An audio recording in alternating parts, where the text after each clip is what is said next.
570 targeting bra 050 40-25.000 διπλή επαφή. Star Blue Fence-in, subscribe και σχόλιο και join για τα έξτρα πλεονεκτήματα.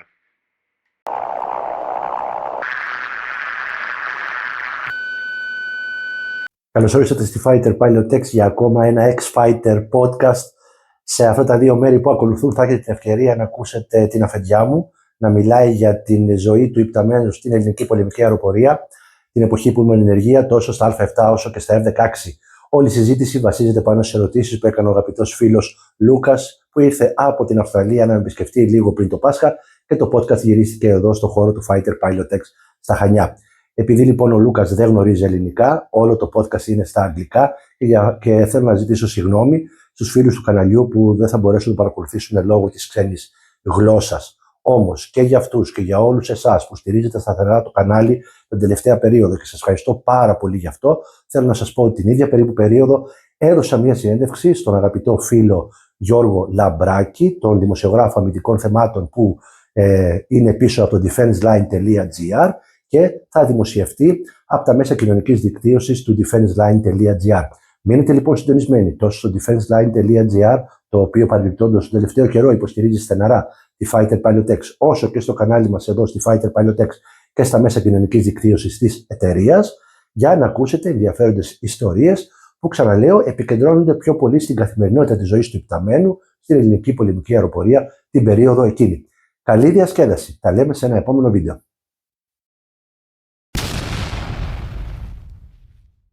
Lucas, welcome to Fighter Pilot X. Thank you. Thank you. So, for you that watching the channel closely, you have noticed already that I have let's say a permanent wingman or number one. Happy to fly as wingman to Lucas. He's an avid virtual pilot. He is coming from Australia. He came to visit. Yep. I'm very proud of this. Also, Lucas is the one that's handling my social media as a profession, and I really thank you, Lucas, for that. No problem. Thank you for all the hard work you are putting and making this YouTube channel, my social media, so great. I think you are doing great job for the Greek standards. Yes. Even though you are not, I hope the audience likes it. yes, even though you are not a Greek guy, you are doing a great job. Thank you for that. So I will let Lucas say you a few words about yourself. Yeah. And start interviewing me for a chance, for a change. Okay? Yeah, So, it will be something different. Well, for the audience who doesn't know or hasn't met me, I'm, as Manolis said, in a few of the videos we've been flying together virtually on DCS for a few years now, more than a few years. But now is my first time in Fighter Pilot X after it's opened with all of the great pictures and everything. It really is very, very special here. Great place. And I'm looking forward to interviewing you for the audience and hopefully you can answer some of my questions. yes, please shoot. So I think today I want to ask you about, let's say A-7 and F-16, your time flying both. And then how that then goes into like red flag big exercises. Okay. So I know with Mike with Aircrew interview, if the viewers haven't seen that, it's a good interview to watch as well. But you talked a lot about what you got interested in aviation, so we won't cover that off here. But so let's start right as when you get into 345 Squadron as a new wingman. What is that like for you going from the academy, going from Icarus School to what is now a combat squadron, a squadron who is ready to go to fight? Yeah. So that story goes back to 1996, I think, late 95, early 1996, when we finished the young lieutenants, finished the transition phase. So we learned how to drive the jet, basically that all. Basic stuff on guns and bombs and systems of the jet. And then we were assigned to the two squadrons of 115 Combat Wing.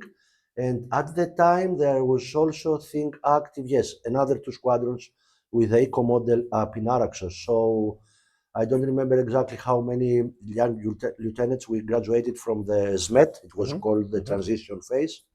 Not a B course. Yeah. It's another course. The initial, let's say A course in American standards. Yeah. My initially wish was to go to 340 Squadron because we were asked at which squadron you would like to serve. And the reason for choosing 340 Squadron back then, it was solely because during our training in this SMET training squadron for the A-7, we used to do duties in squadrons in 1-1 fighter wing. So by chance, I was assigned to do my fortnight, each fortnight. So we act like a 24-hour duty, taking care trivial and administrative stuff going around the squadron after hours, let's say. After the flights are finished, somebody has to stay inside to coordinate what's happening with maintenance, with the guards of the squadron, with flight plans, answering the phones. We called that back then SOR. The duty was called SOR, and it was a 24-hour duty. And the next time, because this is how can I say, crew rest era, next morning, disregarding if you have had any sleep or not, you have to be in the training squadron, do your ground school, etc., or your flight training again. So that's why I picked 340 Squadron, but luck got me to 345 Squadron, and I am very grateful for that because I can say, putting the hand on my heart, that was by far the best years of my life, my professional life, for sure. That 7.5 years was great, really great. So first day in the squadron, me and my fellow classmate Kostas Tsiptsis, he's on Kalamata right now, very close friend of mine. We have keep contact since then. We entered the squadron. There was a big feast welcoming the new lieutenants. I remember that very vividly. But we should have known better, because after the feast and we ate, the squadron commander at that time said, okay, let's go outside and have this commemorative photo with the new additions of the squadron. So we went outside in the front gate of the squadron, where this big sign was hanging. I was showing you earlier, the original 345 insignia sign was in the front gate. So we arranged ourselves in a single line, facing towards the photographer, the whole squadron. Squadron commander, XO, everybody. I've been about 14, 15 people at that time on our welcome meal. And then the squadron commander said, okay, now we need to take a picture only with the two young lieutenants in the frame, nobody else. So everybody will start moving away from the frame that the photographer was preparing to take. And I noticed they were start smiling, or they are trying to hide something. Everybody looked suspicious by the way they acted while they were moving away from the frame. I looked to Kostas. Kostas, he nodded me, he said, okay. Later on, I learned that Kostas knew everything, but I didn't. So I was completely unaware of what was going to happen. So the photographer said, okay, smile, belly inside, take a big inhale, like that. And then the shit happened, sorry my language, a very, very big portion of water fell on us from the above, top, from above. So there are pictures of that. Probably I can, when I edit this, we can add this picture. Yes, and that was a very first welcome in the squadron. All wet. Yes, all wet. Because on 345, you're standing in front of the stairs, and then there's the second level at the top. Yes, a small room at the top. Funny story. You used to sleep there when you were doing SOR duties. So yes, two friends of mine, they became later friends. They were up there with 2 buckets of water waiting for this thing to happen. Yes, fun times. And so you had 14 pilots in the squadron when you joined? Is this kind of average? Or? Not sure. Let me count this here. So the average, the 40 pilots average were present at that welcome, because this welcome lunch happened on Friday, where usually we don't fly, or at least we didn't fly back then. I don't know what's happening now in the Hellenic Airforce. So Friday was a rest day and take care of administrative things. And it was an opportunity for many people to take a day off because I say again, pre-crew rest time. So the work was very hard. So I think back then, so 1996, the average A-7, let's say roster would include 1, 2, 3, 4, 5, 7, about 26 to 24 pilots. Okay. I remember the ratio back then in the Hellenic Air Force organizational chart was 1.6 airmen per aircraft. Okay. So they would do that. So if the squadron has at that time 22 aircraft, active working aircraft, they would multiply this by 1.6 and then how many pilots do we need to fly? Okay. So average 34, 22, somewhere there. And how many aircraft did the 345 and 340 have? The same amount, or? I think the number, as I try to remember, was close to 20. Close to 20, because I remember exercises that was no biggie, taking off 18 aircraft for a single mission. Okay. Making a gorilla package. Would that have been across 340 and 345? No, just 340. The 345. Yeah. So I believe the level of active aircraft, I reckon, would be the same because it is a wing standard. So 115 wing, 115 combat wing should have a certain level of ready aircraft to fly. So I believe it was the same. So if I keep thinking about that, because when you do these SOR duties, when you are even in the squadron, when you're a young lieutenant, you have a very close communication with the maintenance, so you know at every point how many aircraft are active.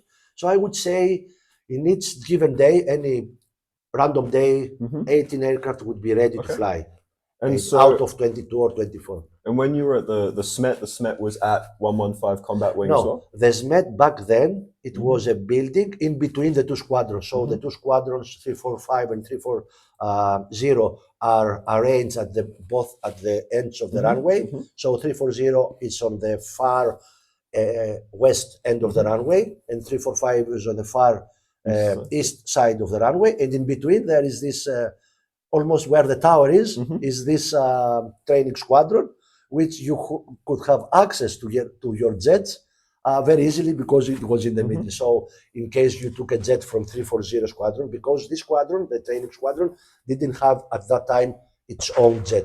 They would borrow jets from 340, 345 squadron, depending on their daily mission. And usually if we were lucky enough, the aircraft, they would be parked in front of the training squadron. There was a big apron there. So usually we could walk from the training squadron to the jet and fly, but that was very rare. We would drive a minibus, go to the squadron, meet up on the radio and fly with the instructor, etc. Okay. So then, I guess across Suda Bay, the airport, you had the two squadrons and the SMET in the middle, and then 40 aircraft, and those aircraft were all shared across the squadrons. So then going from the SMET to the squadron, and then after your welcome, what was it like getting settled into daily life in the squadron as a new wingman? So you said the correct word, very, very new wingman. So back then we were the equivalent of a snacko, this American term. So. And what's a snacker? Yes, snacker is for the snacks and what else I don't remember. He will make in the American squadron. He's the youngest guy that will take care of the keg beer to be full for after flight drinks, the popcorn to be ready. He will sell the patches of the squadron when they go abroad and take care of that such menial stuff. And exactly what we did, me and Kostas, being the youngest guy there, we shared this kind of duties. I remember taking charge of the canteen. So I was in charge for the coffee supplies, because in Greece we drink so much coffee. The frappe machine would be in excellent condition because everybody was taking frappe at the time. cold water for the Yep. frappe, ice Yep. cubes for Yep. the frappe. So that was duties that I couldn't miss. Otherwise, I would be in trouble from the squadron commander or from any other officer higher in rank than me. So everyone in the So every squadron at that point. So early 1996, yes, I was, me and Kostas, we had these jobs, and we were also alternating in SOR duties. So at this initial entry, let's say entry phase of the squadron, what we did most was menial things and studying, because it was a very nice space getting you into the role of the squadron itself, which was solely air-to-ground bombing objectives. And so then, as a new wingman, you're just finished from the T2, you've just gone and finished the SMET, so you've learned how to fly the aircraft, and now you're employing it tactically, or learning to employ it tactically as a number 2. Yes. What's the first step then for you to go up with someone? Is it, because you know the area, you've been flying around, but what is the first step to getting to a point where you're able to drop bombs effectively and accurately? So the first thing, the first 2 flights, it's a mix of learning and understanding the squadron standards, SOPs.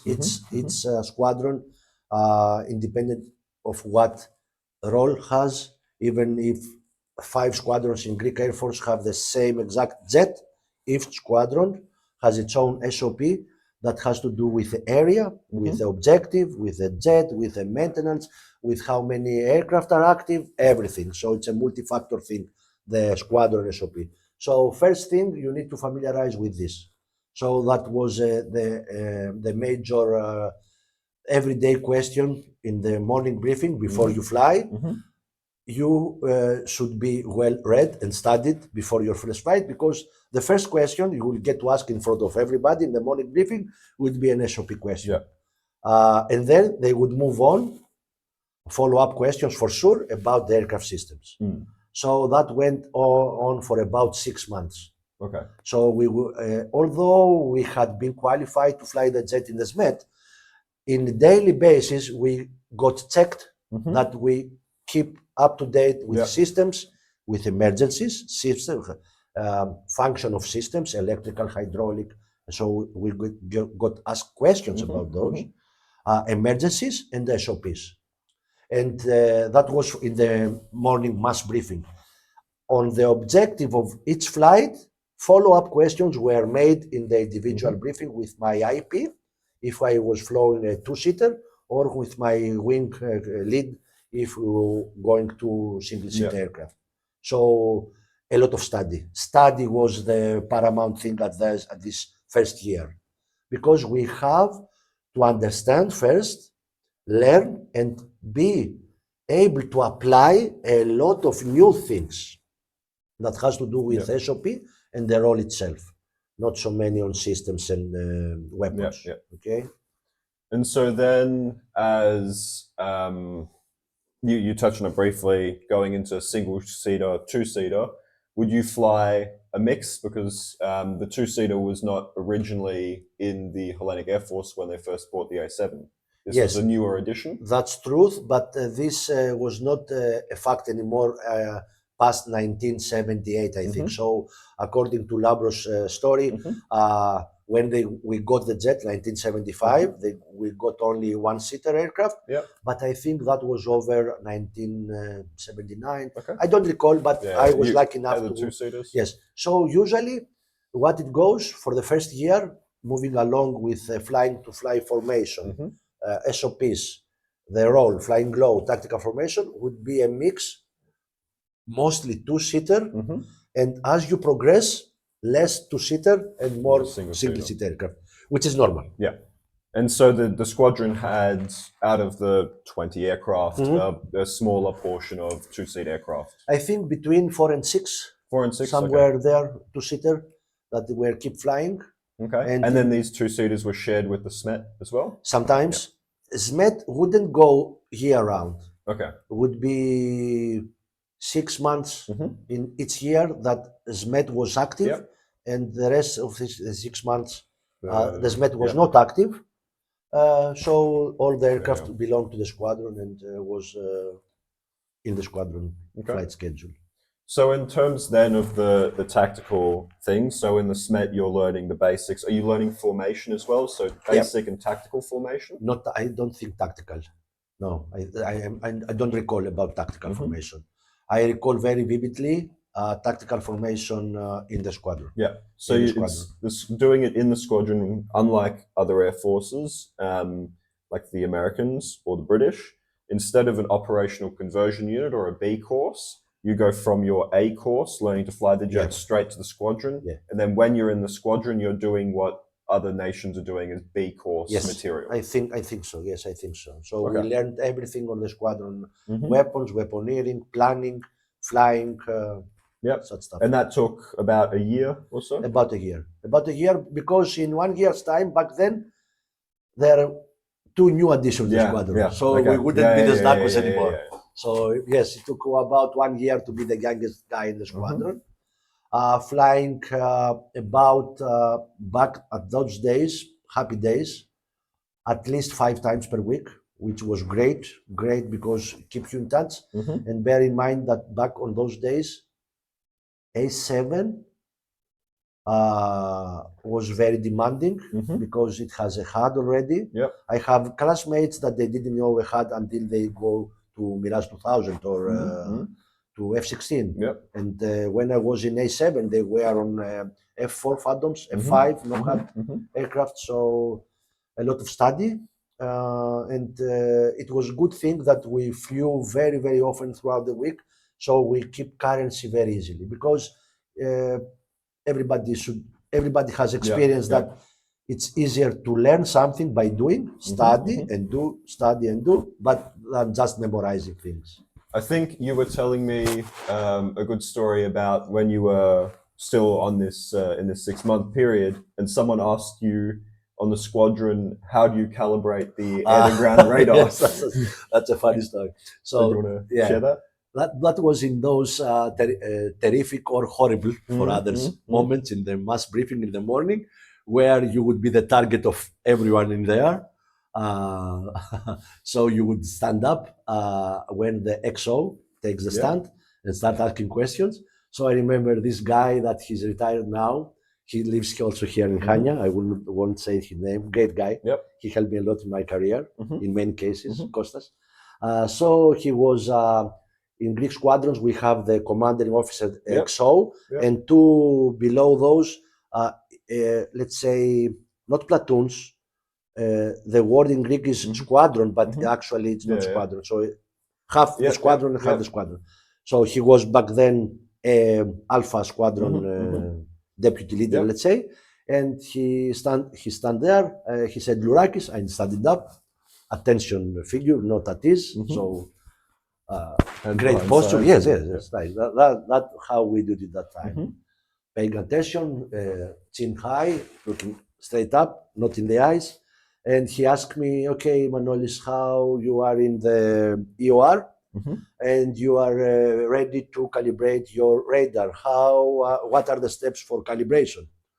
And why, just quickly for the viewers, why do you need to calibrate your radar? The radar is back then in the A7-8 was an analog radar, so it didn't have it was not digital. So you would get in the scope the raw return of everything that bounced electromagnetic radiation in front of you.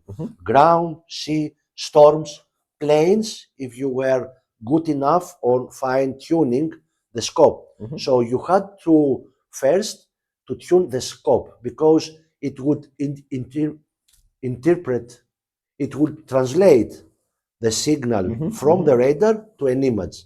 So we had to follow specific steps with the 4 knobs that were around the big round radar screen that had to do with, if I remember correctly, gain, how much return you will get from the electromagnetic radiation, brightness, contrast, antenna elevation, I don't remember. If I get to the book, I will remember. But so we have to doing steps 1 to 20. First, this, for example, I remember contrast all the way to the left, so minimum contrast, then brightness all the way to the right, something like that. Pretty much standard stuff. But at that morning, I don't know what happened. And I said the exact same things. Okay, when I get to that point where I need to calibrate the radar scope, I turn on the radar, I wait for the 3 minutes warm-up time to expire, and when I see the image, if I am satisfied from what I'm seeing, I touch no switches, I'm good to go. And everybody goes laughing. And then this guy says, okay, Lourakis, nice try. I want to tell me the steps. What are you doing? So actually, I said what I was doing in real life, Yeah. because once you get, because it was analog, Mm. no memory in this thing. Yeah. It has only memory of where the switch is. So if the previous pilot has done a very good calibration of the scope, it will stay there forever Yeah. You don't need to touch. until you change the unit. Yeah. So why bother adjusting something that is already adjusted? If it isn't broke, you don't need Yes, to fix yes, it. Exactly. exactly that. So, and then I had to go over the steps Yeah. again. So brightness all the way to the left, contrast all the way to the right, blah blah blah. And I just, yeah. And so then after, to jump forward a bit, after you finished and you've got your two new guys who presumably also have had water dumped on them from the Yeah, squadron. yeah.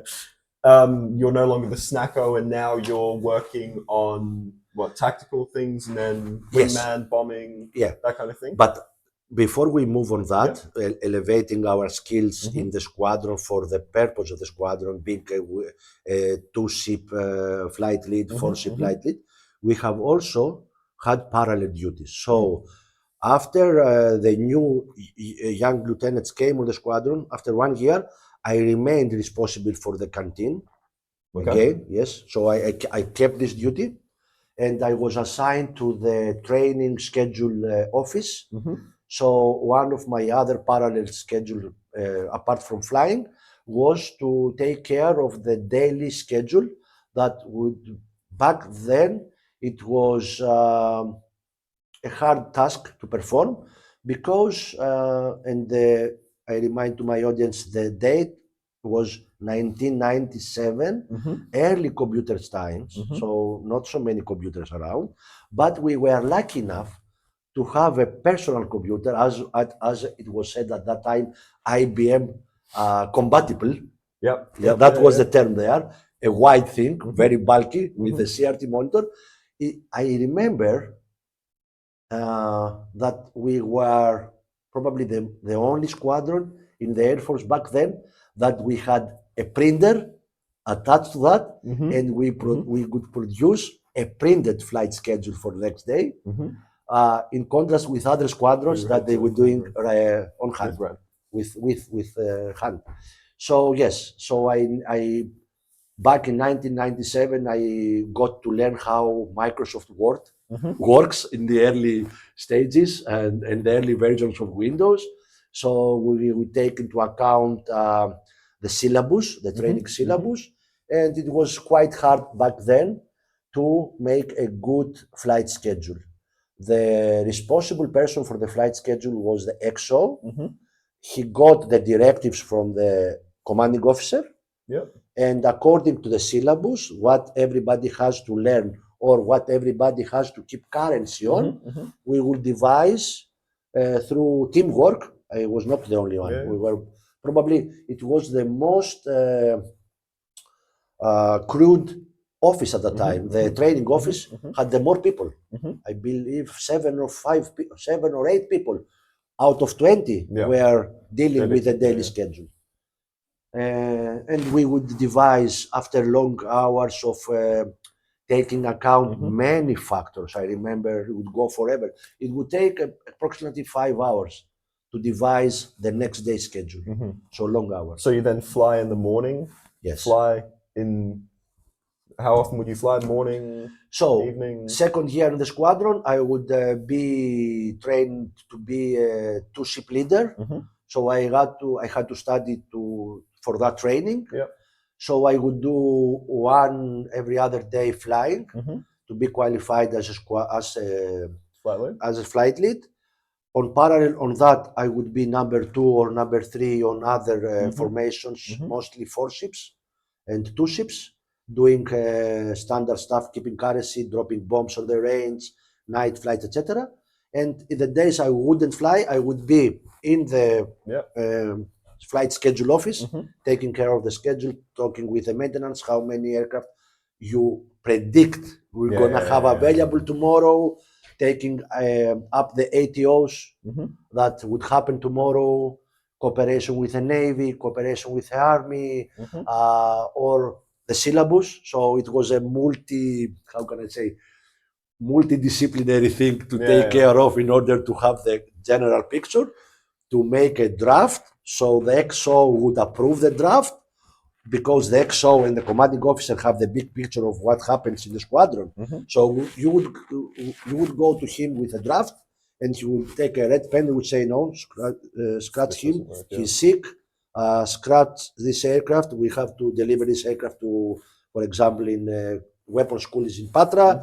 So he knew the very last words on the schedule. So he would cross that, get back on the table in the office, rearrange every factor, etc., and start over again to get the schedule. Then as someone in the second year, you had a lot to do. You had your own flights, your flight lead upgrade to prepare for. You were flying wingmen on other flights, and then you had all this. So how long was an average day in the squadron? Like, what time would you show up in the morning and what time were you finished? The average day was 12 hours. 12 hours. Yes, I remember very vividly. Very vividly, leaving from my house before the sun rises and night, and arriving on my house night again. So in winter, this is exactly 12 hours. And then in summer is 14 hours day.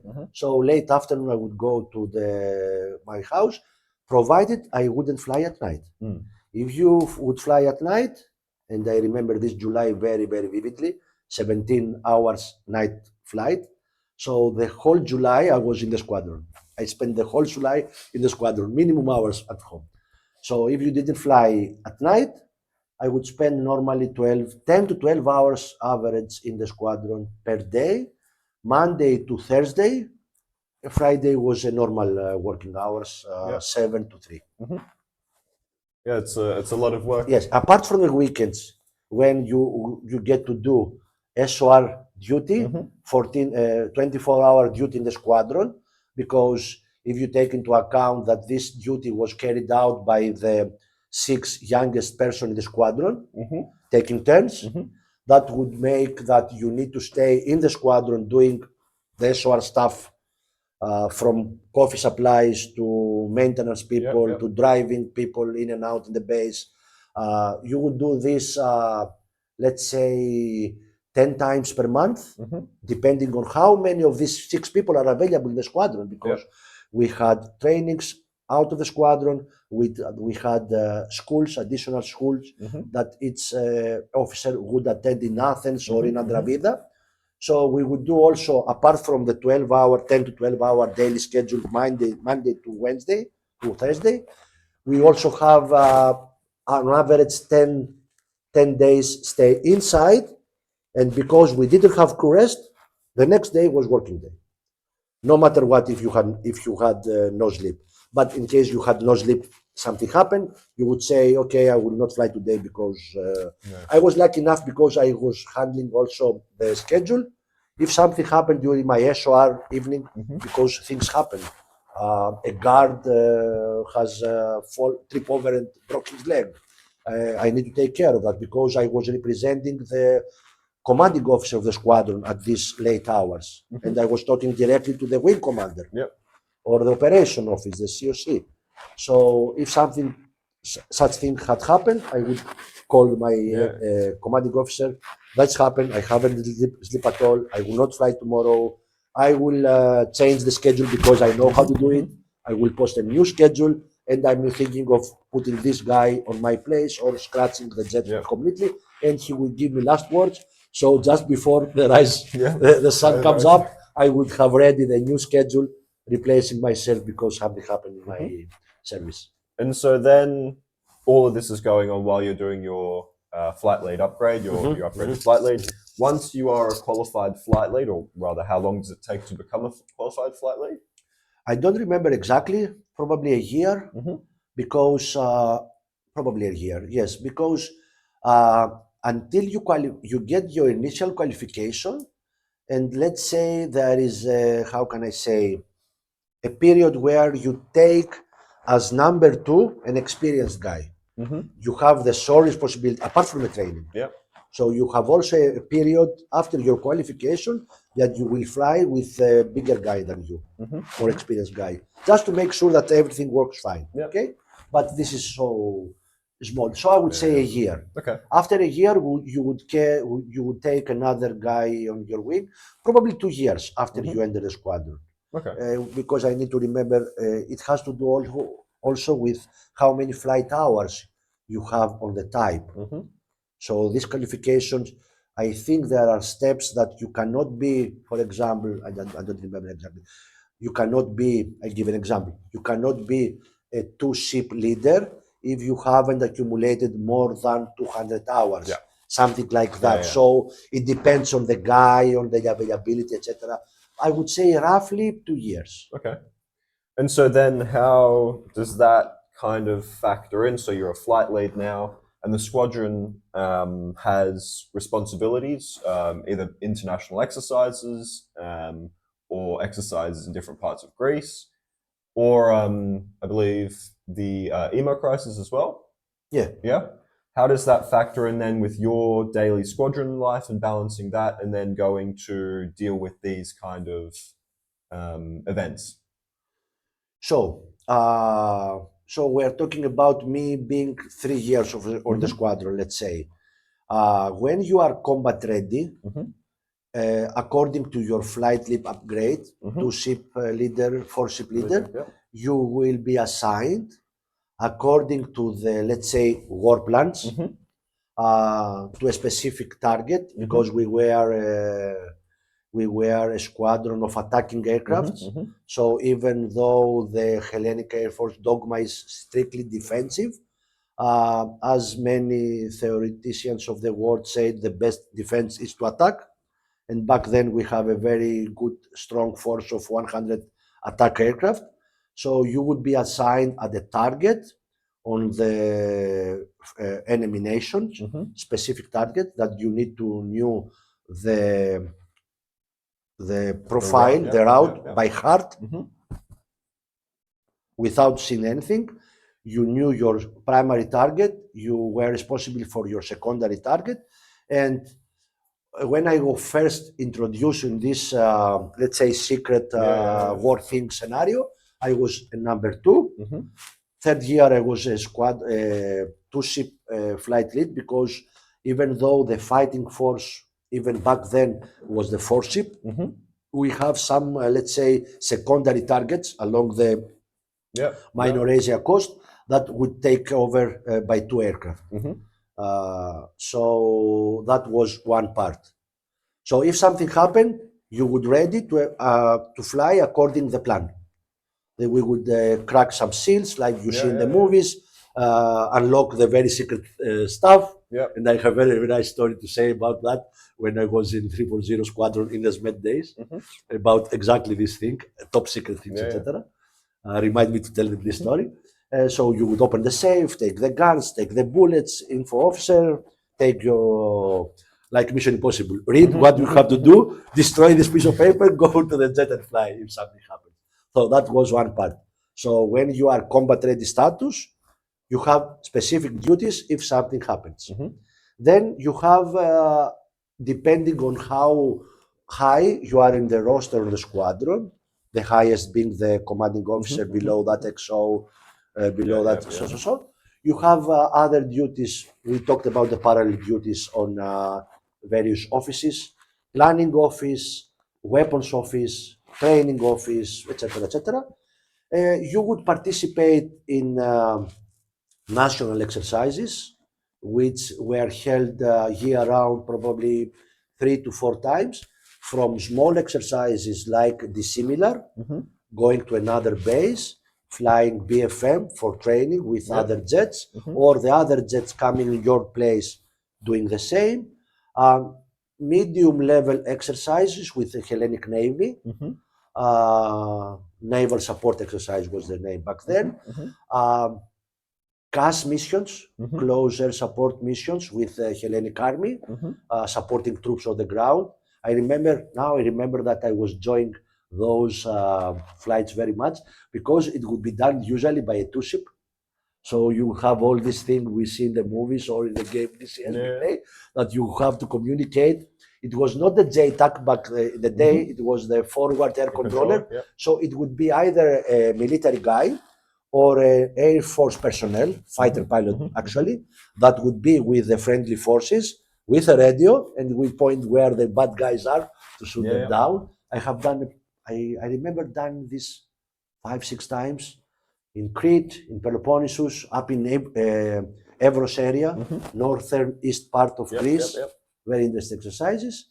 And the whole, the biggest exam of the squadron would be, back on those days, the Parmenion exercise, which was held once a year, 15 days of warlike procedures, early or late September until early October, simulating the gradual escalation of attrition between the two nations, us and Turkey, until we execute the so-called war plan that we did, simulating as what I described later. Open the safe, read your target, destroy everything, take currency, take your bullets, take your hand weapon inside this bulky thing we used to fly in the A-7, go up in the jet, go to the simulated target in a TOT, and come back and do the damage report, etc., etc.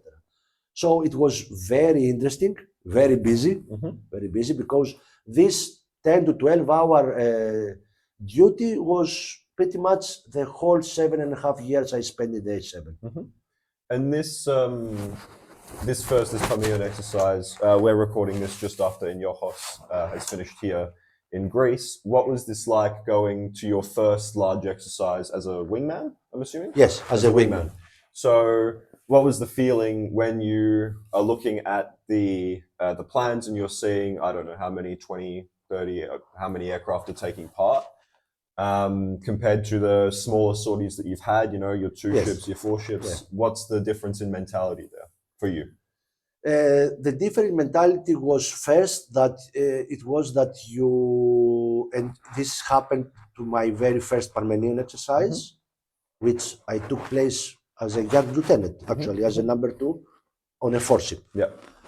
It was my first idea, okay, this is real thing. If this happened, this is how you must do it.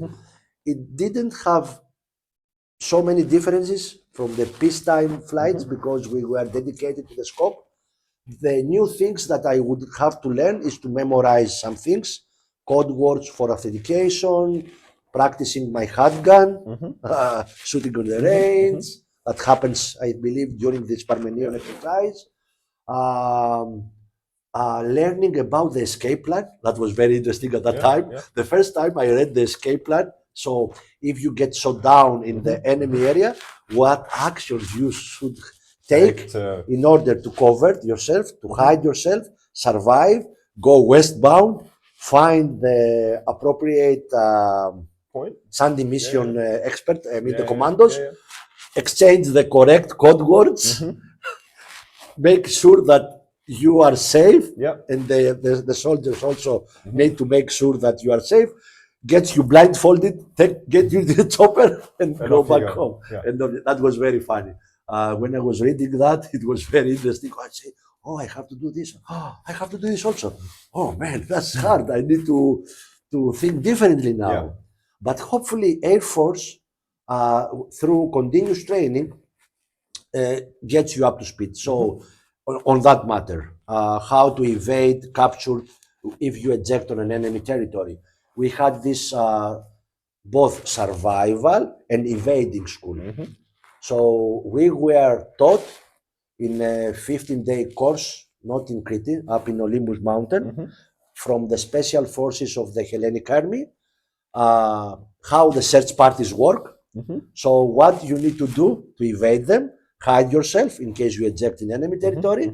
That was pretty interesting, pretty intense, a lot of work, a lot of mixed feelings in those trainings, hunger, wet all the time, walking 24 hours, 22 hours walking up the mountain and then following the goat trail to go down the mountain. Goat trail is where the animals living Yeah, up yeah, the yeah. mountain, leave their excrement. So Mhm. when you see that, that is a walking path for human. So follow that. Yeah. So it was very, very great times. And also other trainings that happened throughout my 7.7, 7.5 years in the A-7. Um, Parachute gliding, water survival. So in 3 years' time, you could say that you have a very ready combat pilot in the squadron. I would say it would take 3 years to be at your top game. Okay. Even So- is a top, it should two flight lead or a 4-ship flight lead, even in Wingman, top game. Yeah. And so you entered the squadron 1996, Yes, and now it's 1999. yes. After 3 years. Yeah. Are you now starting to take the jet to exchanges, deployments, etc.? So, what are some of the exchanges or deployments that you went to? Back then, the squadron exchange, let's say, theme was start dissipating. Before 1990, it was very common for the Greek squadrons to do for fun, and that was very nice. 15-day squadron exchange. So not real exercise, just strengthening the bonds with other NATO air forces, Germany, Italy, Portuguese that they were flying the A-7 back in the day, the Dutch guys that were flying already the F-16, not British, not French, I remember, mostly German, Dutch, Portuguese. And so for the A-7 German were flying Tornado, Tornado at the time. Dutch were flying F-16, and F-16. Portuguese A-7. And Italians were flying F-14, F-104, Tornado, I think. I was lucky enough to participate in one of those exercises back in 1999 in Kochenbuchel, if I pronounce this correctly, with the Tornado, don't remember the name, even though I have, if I can spot the patch. 33, yes, 33 Jagdbombgeschwader. Yes, 33. that's one. Say the correct word. Jagdbombgeschwader, which means hunting bomber squadron. Yes, so they had exactly the same tasking as we did near the Koblenz area, Koblenz city area, along a river. I don't remember the name of the river. So we went there, very funny, I mean, great exercise, great experience, because I was lucky enough to fly the A-7, 4 hour and 15 minute flight, IFR, like the civilians. Unrefueled? Unrefueled, of course. Yes, A-7, great airplane. Great airplane. So, and also that was my first encounter with civilian regulations. And at that point, I remember very vividly flying above Italy, trying to talk in a UHF radio with the Italian controllers. Happily enough, I was not leading. I was just number 2. I don't think I could handle all this fuzz on the radio and the badly English-speaking foreign with the heavy accents. With heavy accents, etc. Hopefully, John has this task. I think back then was the Yugoslavian war, so we couldn't go straight. So we had to go to the Italian FIR and then up north, crossing the Alps, the French, some portion of the French, and then go to Germany. Oh, it took forever. But it was okay. Very nice experience. And so 15 days flying in that part of the world is it was great. Very, very different terrain. Very different terrain for sure, because no water, no water for sure, and even we flew on overland for the whole 14 days there. We didn't get rid of our survival vest life jacket, the inflatable life jacket. Because I remember in the F-16 when we flew over land only, we got rid of the... I didn't need it. Yes, so same equipment, different morphology on the ground, completely different landmarks. I was lucky enough to fly on 2 or 3 flights there because I was young. So the senior guys would fight over each morning. I want to fly with a Tornado vaccine. No, I will take lead on this mission to the Black Forest. No, I will. So I was standing there listening to these guys, higher rank than me, arguing on what fly they would fly. And I was patiently waiting if any slot remains I will unmanned. I will take what's I will left take, over. yes, I will take what's left. Fly around Black Forest, 500 feet or 1,000 feet, accompanying a tornado, two-seater jet, etc. And you enjoyed Germany, the food, the Yes. sausages. Oh man. You've told me a good story about the Yeah, sausages yeah, and bringing them back. Yes. So I, as my physician in Alamogordo, New Mexico, when I was doing my centrifuge to go to F-16, said, you are a typically short-necked meat-eater guy. My Physiology. concerning my physiology or clinical image. So yes, I like meat very much, and especially sausages. So I could say that was in heaven. My staying there. So after the schedule was very, very light. So we would go 9 o'clock in the morning in the squadron, have a fly if you are lucky enough, not military flights. Getting to know, we fly this way, you fly this way, some maneuvers, basic stuff. We would be back in the hotel about 3 o'clock in the afternoon. And I would go downstairs, walk around this small city along the river, and I would pick every single day a different assortment of German sausages, which I love, and I would taste in different ways according to the German tradition, which I really love. I really love. Okay, I love the German food because they eat bread like we did, and so a nice assortment of sausages. And according to these long walks on the river, trying to find the best sausages, it came the idea that when I go back to Greece, I need to take as many sausages as I can. So I devised the third day there a plan on how to do it. Remember, on the third day of 15 days? Because I have already tried everything, and I came to me, I need to take as many sausages as I can back home. So remember, 1999, only 3 years with squadron, not senior, not junior, but I think I was the most junior guy in this detachment. I was the youngest guy in this detachment. I don't know how this thing works. So I asked around. I went to John, I have this idea, I need to bring back home sausage because I like. Okay, it's easy. What do you mean easy? We will use the gun drum. What do you mean by that? It's a gun drum we used to smuggle VCRs before European era. And that's a true story. When A-7 went to abroad, which the customs were, the tariffs were very high, and the VCR or the CD technology was brand new and not available in Greece, or if it was available in Greece, it was very expensive. They would smuggle things in the drum of the A-7. I talked the other day to Which is, if we look at this model, is where on the A-7? I think it's behind, it's vertically, it's like a big barrel. If I remember correctly, it's vertically located just aft of the pilot seat, so somewhere there. So this is the pilot. So on this image, about somewhere here? Somewhere on the here, other side? vertically. And so I talked to the technician the next day. I went to the squadron. I wasn't flying. I talked to the right guy.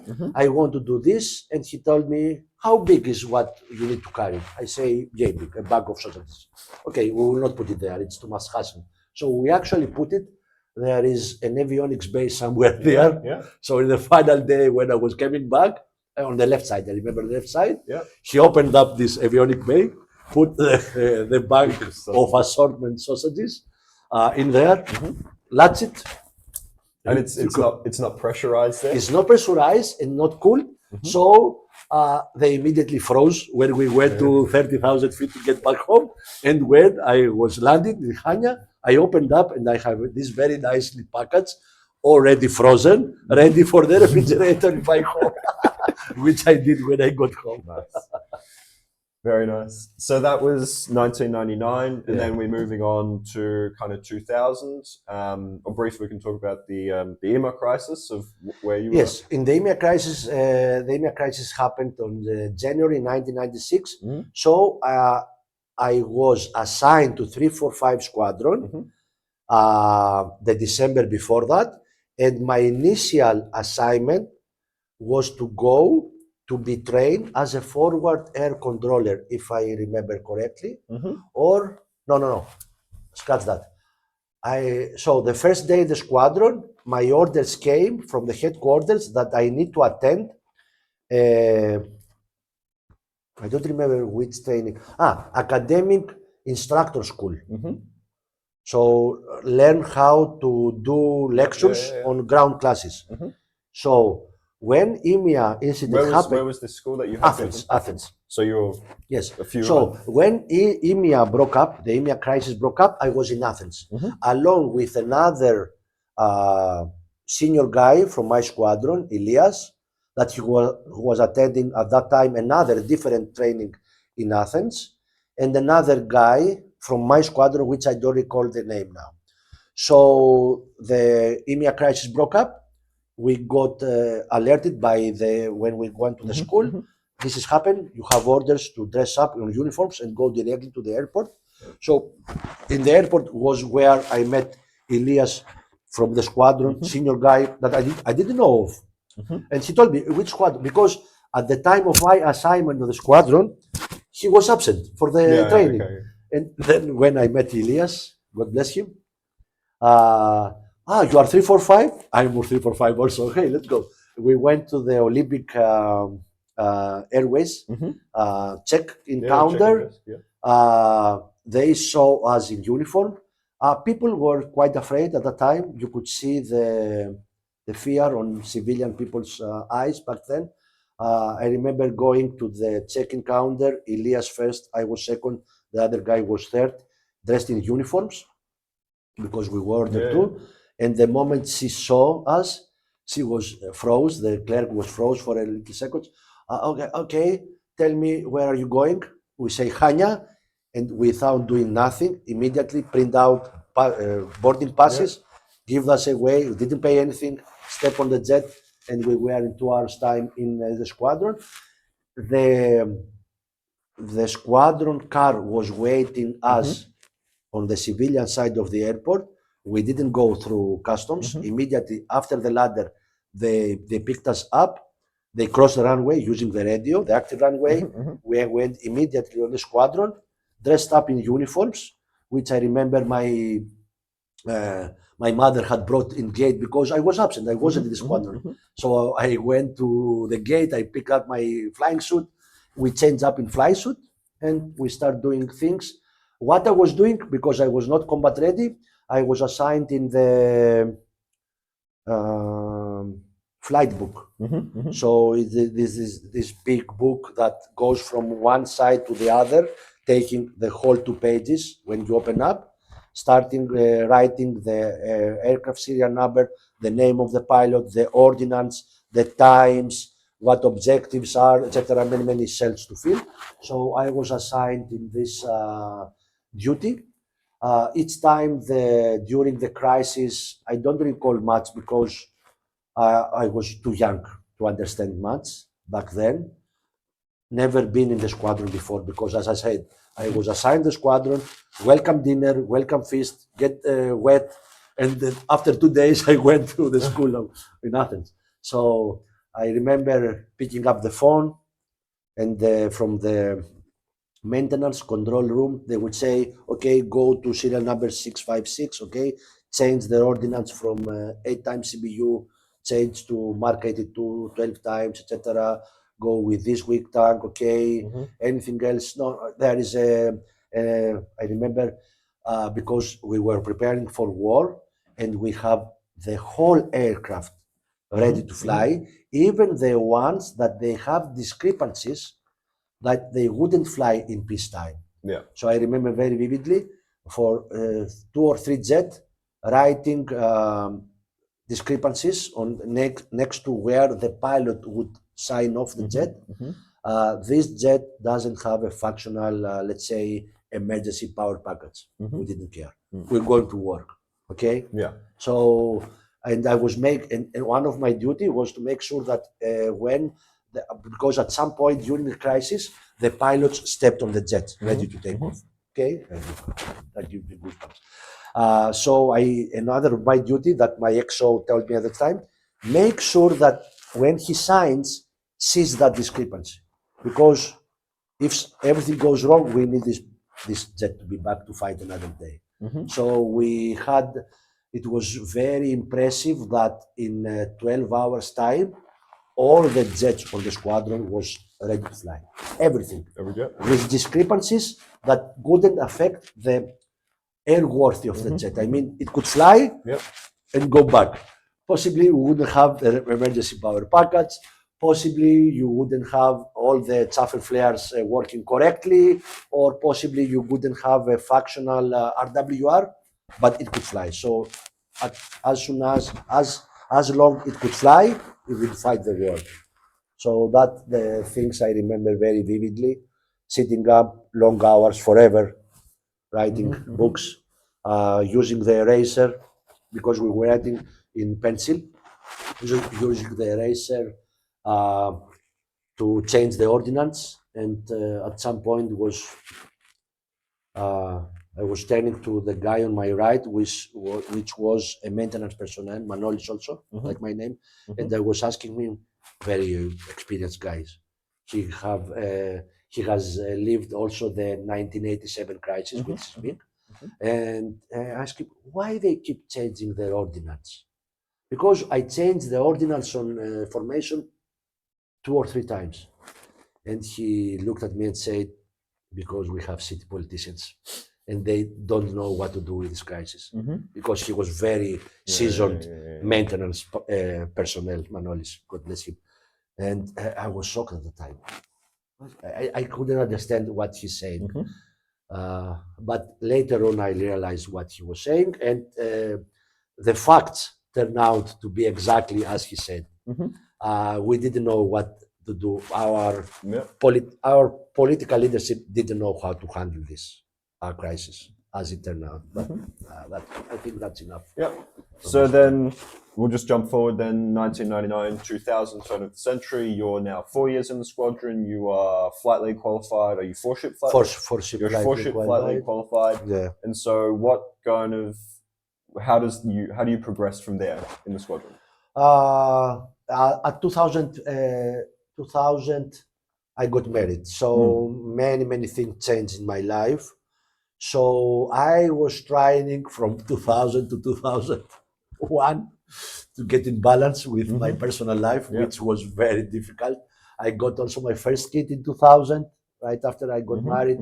So even though I tried to spend less hours in the work, it couldn't happen. Again, sunset to sundown, because at that time I have graduated from the accident investigation school.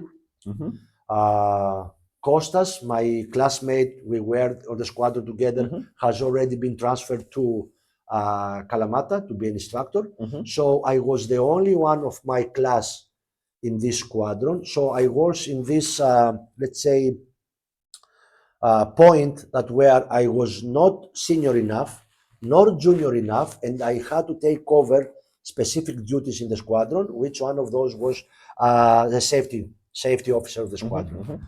So I had to attend the 45 days training school to be an accident investigator.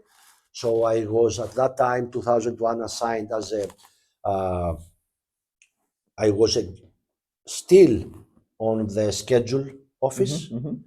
I was head of the ground and flight safety for the... Where was this accident investigator school? In Athens? In Athens, also in Athens.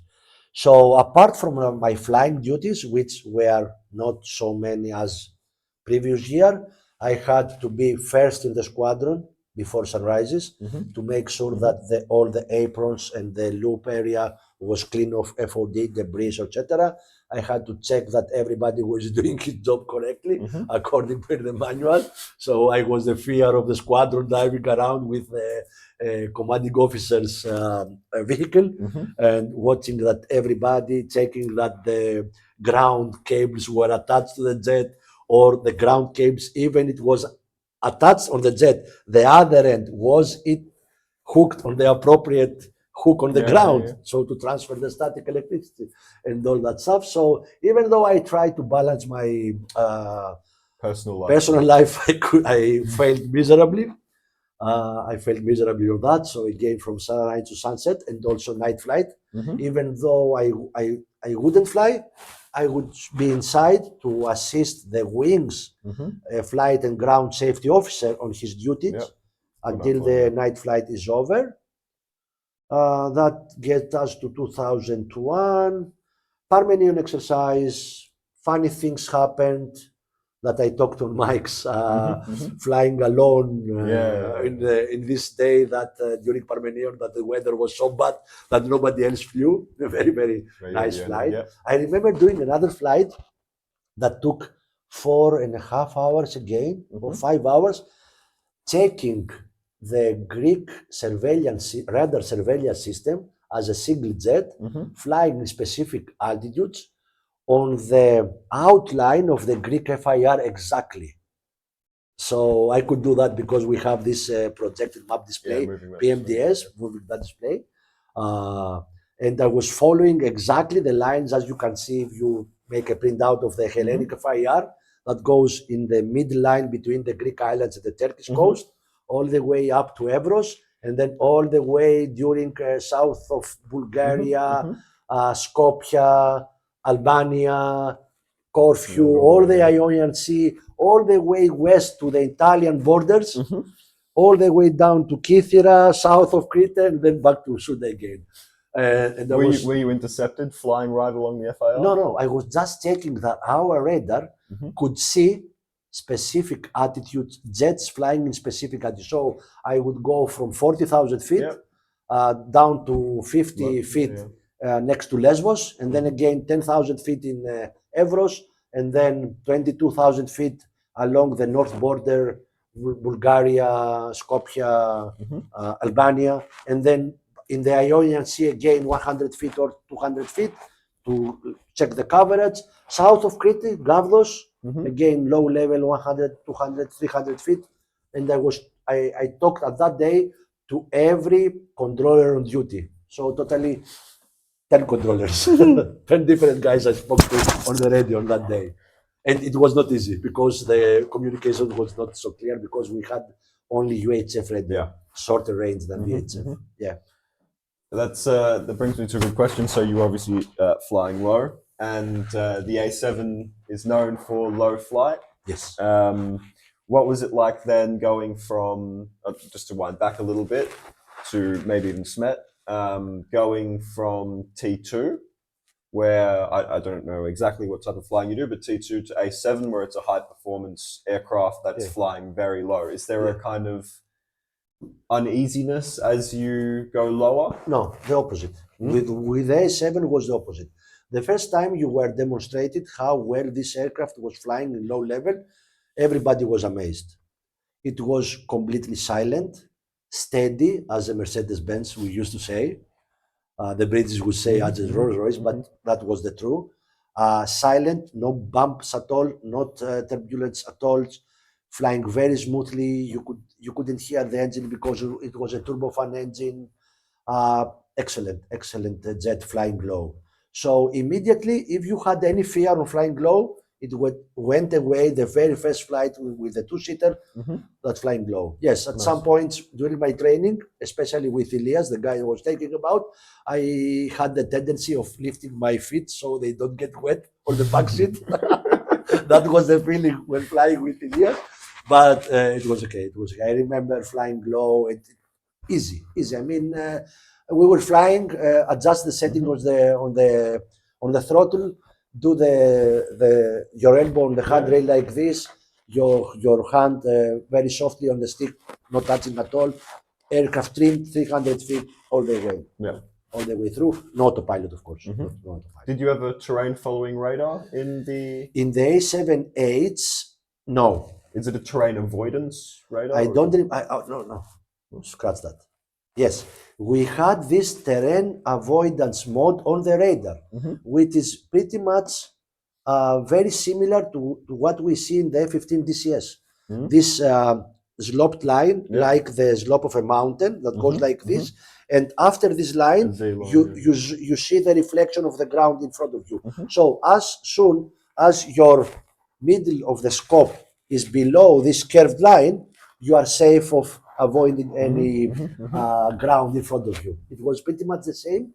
I don't remember be trained on that. I don't remember. And maybe I'm wrong, but I don't recall get trained on that. But it was a working radar mode. Okay. And that is because our night flying was mostly using visual flight rules with no NVGs.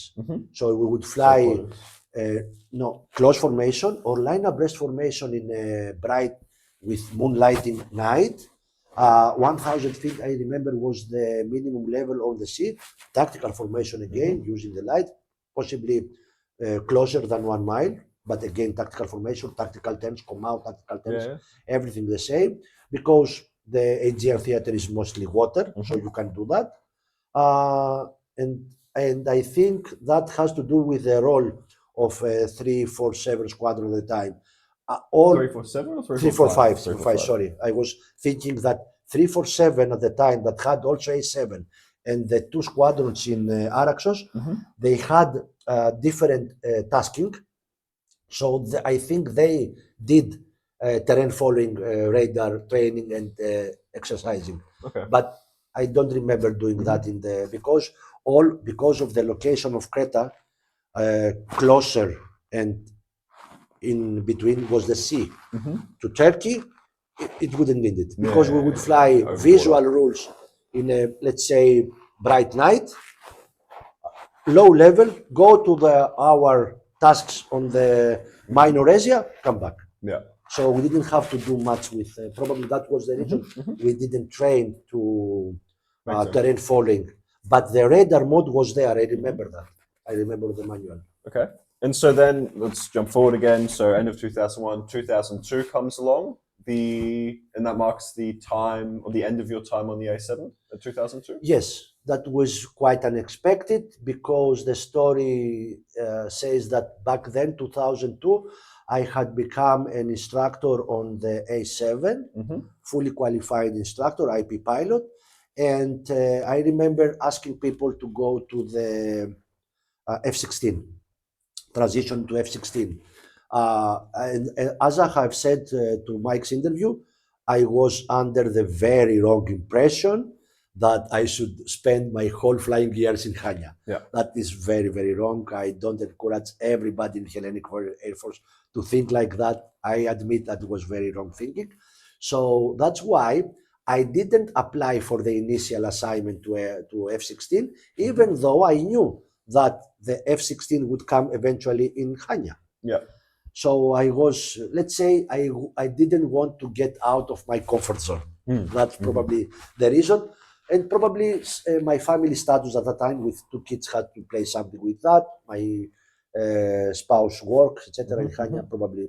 But that is wrongful thinking. Don't do that. Okay. So I didn't apply for the initial course. But then when the first people went to the States to train, I realized at some point that, okay, I'm in A-7. They will decommission A-7 or they will merge it with the squadron in Patras. So I have to move to go to Patras, Araxos, where the Echo models were already there. So, and then at some point midway, I changed my mind and I called the headquarters and say, okay, I want to participate in, because I was eligible right in the middle of where the headquarters asked pilots. So I worked in the middle of the right age, right experience to transition to F-16. So even though I didn't apply for the first batch of pilots, I said to the headquarters, okay, count me in. Okay, I want to go there. Even though I knew that my odds were minimum, because they have already made the roster of the pilots that would go to the F-16 to the States to be trained. And so, just to go on that, the F-16s that were ordered in 2000 or whenever they were ordered, so there was a deal made that would send a number of pilots to the States. Because on the Block 30 and the Block 50, were they trained in Greece?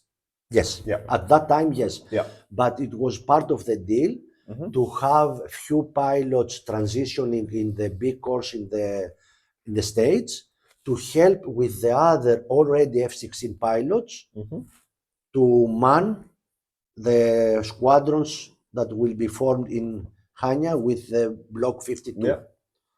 So that was the initial Yeah. thinking of the headquarters. So this order that was for 343 and 340 Yes, we didn't was know- going to be yes. Block 52. Yes, we didn't plus. know by then that will be 343 because at that time we had already 1, 2, 3, 4 squadron numbers that we were not flying anymore from F1 Yep. jets. The A-7 would be decommissioned, the A-7H. So we would thinking probably 340 and 345 again. Yeah. So back then we didn't know that 343 will take the place of 345 and 345 squadron will not exist anymore. But yes, we didn't know that 343 will be. But yes, it was the plan was to get the aircraft to Suda Bay, the new ones.